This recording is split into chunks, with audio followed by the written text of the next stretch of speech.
ఢిల్లీ ఎర్రకోట పేలుడు ఘటనను మరవక ముందే జమ్మూ కాశ్మీర్లో మరొక బాంబ్ బ్లాస్ట్ జరిగింది.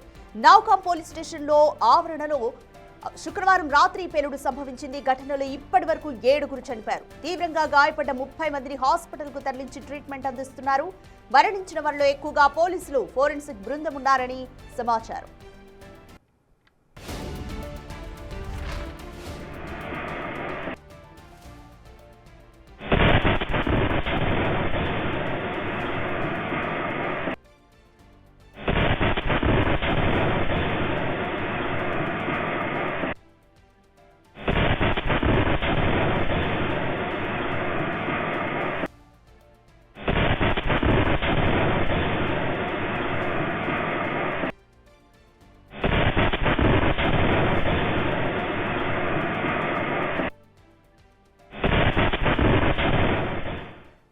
పేలుడు దాటికి శరీర భాగాలు చెల్లాచెదురుగా ఎగిరిపడ్డాయి. పేలుడు జరిగిన ప్రదేశం నుంచి దాదాపు 300 అడుగుల దూరంలో కొన్ని శరీర భాగాలను గుర్తించారు. గాయపడ్డ వారిలో చాలా మంది పరిస్థితి విషమంగా ఉంది. ఘటనపై పోలీసులు 2 కోణాల్లో దర్యాప్తు చేస్తున్నారు.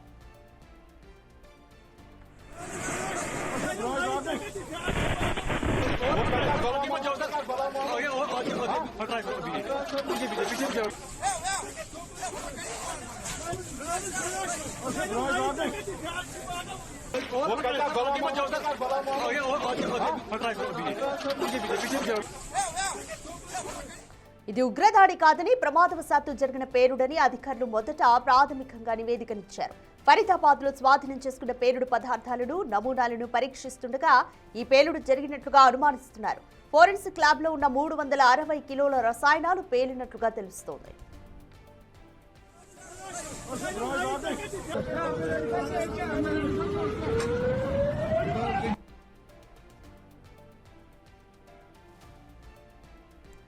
భారీ పేలుడుతో పోలీస్ స్టేషన్ భవనం ధ్వంసమైంది. చిన్న పేలుళ్లు వరుసగా చోటు చేసుకోవడంతో రెస్క్యూ ఆపరేషన్ కు ఆటంకం కలిగినట్లుగా అధికారులు తెలిపారు. పేలుడు జరిగిన వెంటనే పోలీస్ స్టేషన్ ఆవరణలో పెద్ద ఎత్తున మంటలు చెలరేగాయి.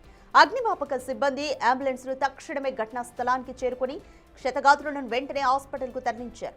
ఈ సంఘటనపై ఇంకా ఇన్వెస్టిగేషన్ జరుగుతోంది.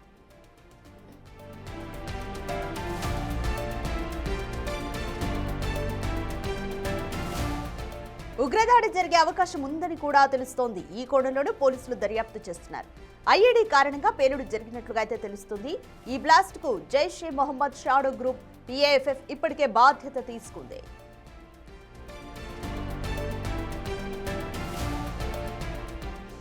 అక్టోబర్లోనే నౌగాంలో ఉగ్ర కదలికలను గుర్తించారు. బెదిరింపు పోస్టర్లు అంటించిన ఘటనపై ఇప్పటికీ ఇన్వెస్టిగేషన్ జరుగుతోంది.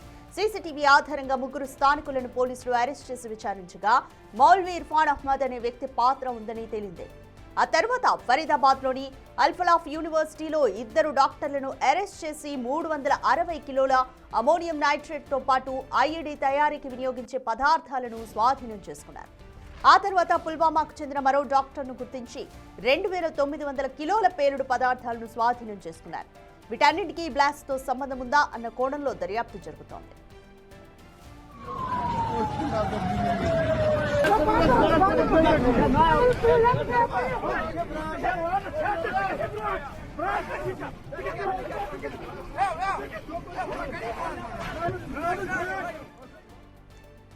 మోర్ డీటెయిల్స్ మా ప్రతినిధి శివ అందిస్తారు.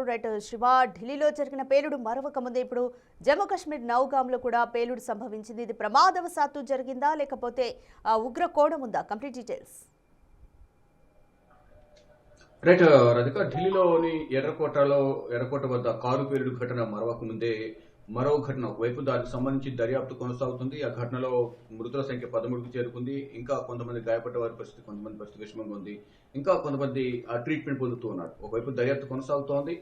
ఇప్పుడు ఆ ఘటన మరొక ముందే మరో ఘటన జమ్మూ కాశ్మీర్ లో చోటు చేసుకుంది. పోలీస్ స్టేషన్ లో ఇటీవల ఫరీదాబాద్ లో స్వాధీనం చేసుకున్న ఈ అమోనియం నైట్రేట్ అలాగే పేలుడు పదార్థాలను పరిశీలిస్తుండగా ఇన్స్పెక్షన్ జరుగుతున్న సమయంలో ఈ పేలుడు జరిగింది అనేది కూడా అధికారులు, ఇటు పోలీసు బృందం చెప్తూ ఉన్నారు. అయితే ఇప్పటివరకు దాదాపు ఈ ఘటనలో 7 చనిపోయారు, 30 మందికి గాయాలయ్యాయి. గాయపడిన వారి పరిస్థితి కూడా చాలా మంది పరిస్థితి విషమంగా ఉంది. వారందరినీ కూడా సమీపంలోని ఆసుపత్రికి తరలించినట్లుగా కూడా పోలీసులు, తోటి పోలీసులు అయితే అక్కడున్న వారు చెప్తూ ఉన్నారు. అయితే ఈ కేవలం ఇది అక్కడ పరిశీలిస్తున్న సమయంలోనే బ్లాస్ట్ జరిగింది తప్ప వేరే ఎవరు బ్లాస్ట్ చేయలేదు అనేది ప్రధానంగా వారైతే చెప్తూ ఉన్నారు. కానీ దీనికి ఈ పేలుడుకు బాధ్యత వహిస్తూ జైషే మహమ్మద్ సంబంధించిన షాడో టీం పిఐఎఫ్ఎఫ్ బాధ్యత అయితే తీసుకుంది. అంటే రెండు కోణాల్లో ఇక్కడ దర్యాప్తు కొనసాగుతుంది. అంటే పరిశీలిస్తుండగా బ్లాస్ట్ జరిగిందా, ఆ సమయంలో ఎవరైనా బ్లాస్ట్ చేశారా అనే కోణంలో కూడా ఇప్పుడు దర్యాప్తు సంస్థలు దర్యాప్తు కొనసాగిస్తూ ఉన్నాయి. అంటే ఇక్కడ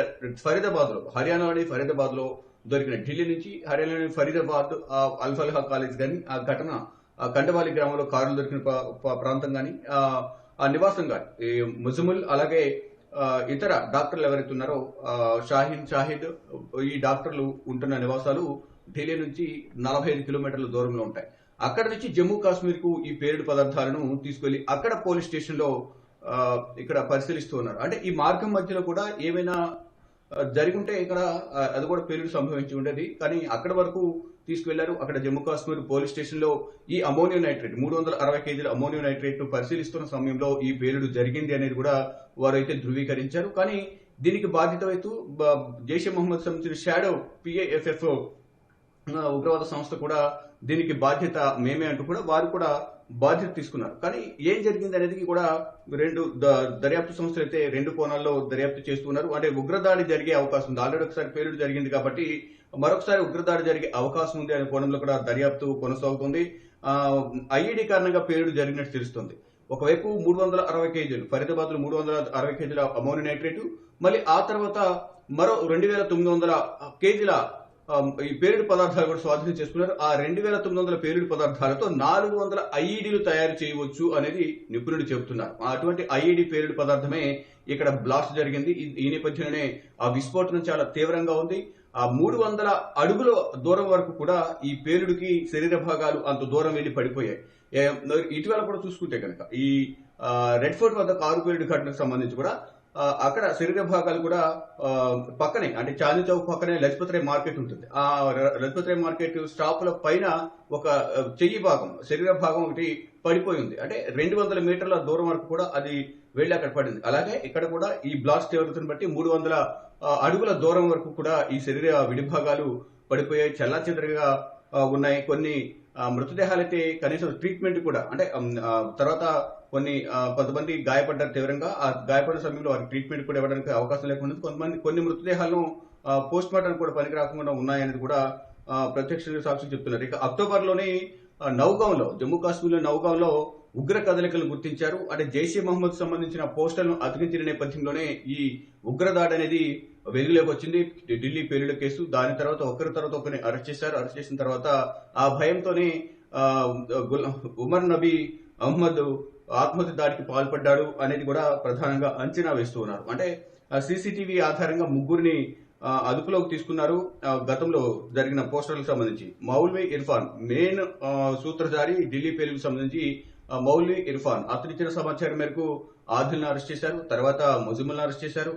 తర్వాత పలువురిని కీలకంగా దీంట్లో వ్యవహరించడానికి జమ్మూ కాశ్మీర్ సంబంధించిన అందరినీ కూడా అదుపులోకి తీసుకున్నారు. అయితే ఇప్పుడు డాక్టర్లు అరెస్ట్ చేసిన తర్వాత 360 కిలోల అమోనియం నైట్రేట్ తో పాటు ఐఈడీ తయారీకి సంబంధించిన ముడిసరికి ఏదైతుందో పేలుడు పదార్థాలు అవన్నీ కూడా స్వాధీనం చేసుకున్నారు. అయితే ఇప్పుడు ప్రజెంట్ అయితే పోలీసులు చెప్తుంది ఇక్కడ ఫరీదాబాద్ లో స్వాధీనం చేసుకున్న ఈ అమోనియం నైట్రేట్, ఈ 2900 కేజీల పేలుడు పదార్థాలు ఏవైతే ఉన్నాయో ఐఈడీ తయారీకి సంబంధించి అవి పరిశీలిస్తున్న సమయంలో ఈ పేలుడు సంభవించింది అనేది ప్రాథమికంగా వారు నిర్ధారిస్తూ ఉన్నారు. కానీ వారు నిర్ధారిస్తున్నప్పటికీ కూడా దీనికి బ్లాస్ట్ కి మేమే బాధ్యత వహిస్తున్నామంటూ కూడా జైషే మహమ్మద్ సంబంధించిన షాడో పిఏఎఫ్ఎఫ్ అది బాధ్యత తీసుకుంది. అంటే జైషే మహమ్మద్ షాడో టీం ఎందుకు బాధ్యత తీసుకుంది అనే కోణంలో కూడా ఇప్పుడు దర్యాప్తు చేస్తున్నారు. అంటే ఈ ముసుగులో మరో బ్లాస్ట్ ఏమైనా జరిగే అవకాశం ఉందా, బ్లాస్ట్ చేసేందుకు ప్రయత్నిస్తున్నారా అనే వివిధ కోణాల్లో కూడా దర్యాప్తు సంస్థలు దర్యాప్తు చేస్తున్నాయి. ఎన్ఐఏకు ఈ దర్యాప్తును అప్పగించారు ఢిల్లీ పేలుడు ఘటనకు సంబంధించి.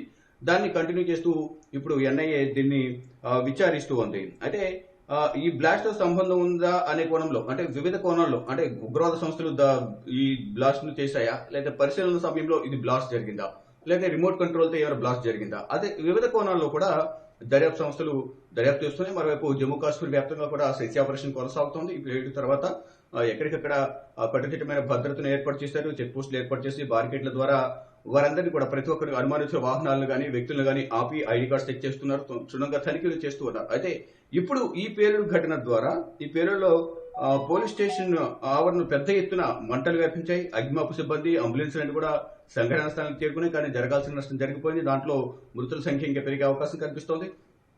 7 చనిపోయారు, 30 మందికి గాయాలయ్యాయి. గాయాలైన వారిలో కూడా చాలా మంది పరిస్థితి విషమంగా ఉంది అనేది ప్రధానంగా తెలుస్తోంది.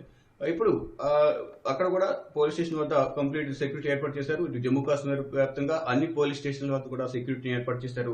ఇటు సందర్శన ప్రాంతాలు కానీ ఇతర ప్రాంతాల వద్ద కూడా కంప్లీట్ గా సెక్యూరిటీని ఏర్పాటు చేశారు. అంటే నేను రాత్రి 11:20 సమయంలో ఈ బ్లాస్ట్ జరిగిన నేపథ్యంలో ఈ రోజు కంప్లీట్ గా పరిసర ప్రాంతాల్లో మొత్తం 144 సెక్షన్ విధించారు.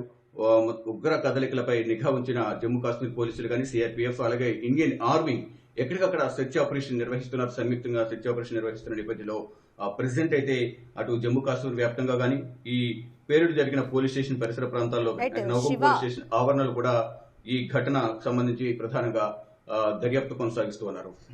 శివ, అంటే పేలుడు ఏ విధంగా సంభవించింది? చిన్న చిన్న పేలుళ్లు వరుసగా సంభవించాయా, లేకపోతే ఒకేసారి పేలుడు జరిగిందా? అక్కడ చూసిన ప్రత్యక్ష సాక్షులు ఏం చెప్తున్నారు? అంటే ఏ విధంగా ఉంటుంది? అంటే ఉగ్ర కోణం కూడా ఏ విధంగా ఉన్నట్లు పోలీసులు అనుమానం వ్యక్తం చేస్తున్నారు. అంటే మొదట ఇది ఫరీదాబాద్ నుంచి తీసుకువెళ్లిన పేలుడు పదార్థాలను వాళ్ళు ఇన్స్పెక్షన్ చేస్తున్న సమయంలో పేలుడు జరిగింది. అంటే మొదట భారీగా విస్ఫోటనం జరిగింది. దాని తర్వాత పేలుడు పదార్థాలు చిన్నగా ఉన్న ఈ అమోనియం నైట్రేట్ గానీ, మరోవైపు ఐడి తయారు చేసి వినియోగించే 2900 కేజీలకు సంబంధించిన పేలుడు పదార్థాలు గానీ ఇవన్నీ కూడా చిన్నగా విస్ఫోటనం జరిగింది. తర్వాత ఒకదాని తర్వాత ఒకటి. కానీ భారీగా ముందుగా జరిగిన విస్ఫోటనం వల్ల బాగా ప్రాణ నష్టం గానీ, ఎంతో మంది గాయపడ్డారు. పోలీస్ స్టేషన్ పూర్తిగా ధ్వంసమైంది అనేది కూడా చెప్తున్నారు. అంటే రాత్రి సమయంలో కావడంతో ఆ సమయంలో మాక్సిమం అందరూ కూడా ఆ పబ్లిక్ అంతా కూడా నిద్రపోతారు. అక్కడ ఉన్న సీసీ ఫుటేజ్ ఆధారంగా ఆ సమయంలో బ్లాస్ట్ జరిగే సమయంలో ఎవరైనా అటుకు నుంచి ఎవరైనా అనుమానిత వ్యక్తులు వెళ్లారా ఏంటి, ఆ సమయంలో ఎవరెవరు అటు తిరిగారు, ఏమేమి వాహనాలు వెళ్లాయి, వివిధ కోణాల్లో దర్యాప్తు అయితే కొనసాగిస్తున్నారు. అంటే ప్రత్యక్ష సాక్షులు అనేది ప్రజెంట్ అక్కడ పోలీసులు తప్ప అక్కడ ఉండే ఎవరైనా చిన్న దుకాణాల వాళ్ళు ఆ టైంలో కూడా షాపులు కూడా ఎవరు ఓపెన్ ఉండవు. ఎందుకంటే ఇక్కడ ఉగ్రదాడి జరిగింది కాబట్టి ఢిల్లీలో అక్కడ కూడా ఎప్పటికప్పుడు ఎర్లీగా, అంటే last time Baisaran valley Pahalgam లో బాంబ్ బ్లాస్ట్ జరిగిన సమయంలో మనం అక్కడే ఒక 8 to 10 days అక్కడే ఉన్నాం. ఆ సమయంలో కూడా ఎర్లీగా ఎవరిని కూడా రోడ్లపై రాకుండా 7 to 8 మధ్యలోనే అందరినీ చెక్ పోస్టులు ఏర్పాటు చేసి చెక్ చేయడం, దీని ద్వారా అందరూ కూడా ఇళ్లలోనే ఉండేవాళ్ళు. కానీ ఇప్పుడు అట్ ద సేమ్ టైం 11:20 అయింది కాబట్టి ఆ సమయంలో బ్లాస్ట్ జరిగిన ఆ సమయంలో ఎవరు కూడా ప్రత్యక్ష సాక్షులు కానీ స్థానికంగా ప్రజలు ఎవరు ఉండే అవకాశం ఉండదు. ఎక్కడ మనకు జస్ట్ అక్కడ ప్రత్యక్ష సాక్షి అంటే సీసీ ఫుటేజ్ ఆధారంగా అసలు ఏం జరిగింది, ఆ ఉగ్ర కదలికలు ఏమైనా ఉన్నాయా, వీళ్ళు పరిశీలించే సమయంలోనే బ్లాస్ట్ జరిగిందా, ఆ బ్లాస్ట్ జరగడానికి ముందు వెనుక ఎవరు పోలీస్ స్టేషన్ వైపు వెళ్లారనేది కూడా సీసీటీవీ ఫుటేజ్ చూస్తే కనుక మనకు అర్థమయ్యే అవకాశం ఉంటుంది. కానీ ఇక్కడ పోలీసులు కూడా ధృవీకరించేది ఒకటే, ఈ పేలుడు అనేది ప్రధానంగా వీటన్నింటినీ కూడా పరిశీలిస్తున్నాము, ఆ సమయంలో పేలుడు జరిగింది. మరోవైపు వారు ప్రకటించిన తర్వాత జైషే మహమ్మద్ సంబంధించిన షాడో టీం దీనికి బాధ్యత మేమే తీసుకుంటామంటూ వారు చెప్పారు. అంటే ఈ బ్లాస్టులు జరిగింది ఢిల్లీలో కారు పేలుడు సంబంధించి లింకులు ఉంది, జైషే మహమ్మద్ కి ఉన్నాయనేది కూడా అనుమానాలు వ్యక్తం చేశారు. ఆ లింకులన్నీ కూడా దానికి సంబంధించిన కీలక ఆధారాలు కూడా దర్యాప్తు సంస్థ అధికారులు సేకరించారు. అట్ ద సేమ్ టైం ఇప్పుడు కూడా ఈ పోలీస్ స్టేషన్ లో జరిగిన దాడి మీన్స్ అక్కడ బ్లాస్ట్ జరిగింది, దానికి మేమే బాధ్యత వహిస్తున్నామంటూ కూడా జైషే మహమ్మద్ షాడో టీం అనేది ప్రకటించింది. ఇక ఫైనల్ గా ఇప్పుడు దర్యాప్తు అయితే కొనసాగుతుంది. ప్రజెంట్ గాయపడిన వారి పరిస్థితి కొంతమంది విషమంగా ఉంది. నవగాంలోని సమీప ఆసుపత్రిలో ట్రీట్మెంట్ పొందుతున్నారు. ఇక 9 మంది మృతి చెందారు. ఇక అధికారికంగా అంటే 7 చనిపోయారు. ఇక అధికారికంగా ప్రకటించాల్సి ఉంది. ఇక దీనికి సంబంధించి ఉగ్రదాడి కూడా జరగవచ్చు అనే కోణంలో కూడా అక్కడ పటిష్టమైన భద్రతను ఏర్పాటు చేశారు. అన్ని పోలీస్ స్టేషన్లకు హై అలర్ట్ జారీ చేశారు. Radhika, thank you Shiva.